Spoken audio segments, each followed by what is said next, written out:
Hello everyone, welcome back to baby Himanshi YouTube channel. ఇదిగో ఇక్కడైతే మేము ఒక టాయ్ తీసుకున్నాం హిమాన్షి కోసం. అదే క్రాలింగ్ క్రాబ్. ఈ టాయ్ గురించి అందరికీ తెలిసిందే, స్పెసిఫిక్గా చెప్పాల్సిన అవసరం లేదు.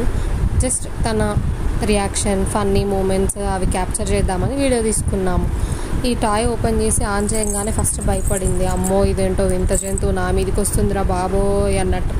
తర్వాత అయితే వింత వింతగా చూసింది.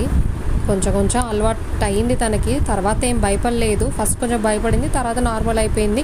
అది ఎటు పోతే అటు చూస్తూనే ఉంది. చూడండి ఎట్లా చూస్తుందో. ఇదిగో ఇక్కడ నవ్వాలా ఏడవాలా తనకేం అర్థం కావట్లేదు. బట్ తర్వాత కొంచెం తనకి భయం పోగొట్టడానికి మేము ట్రై చేసినాం. తర్వాత ఆడుకుంది, ఓకే పర్లేదు. చాలామంది సబ్స్క్రైబ్ చేసుకోవట్లేదు, వీడియో చూస్తున్నారు కానీ ప్లీజ్ సబ్స్క్రైబ్ చేసుకోవచ్చు కదా, హిమాన్షి కోసమైనా. చూడండి మీకు ఎంత క్యూట్ వీడియోస్ ఇస్తాను నేను.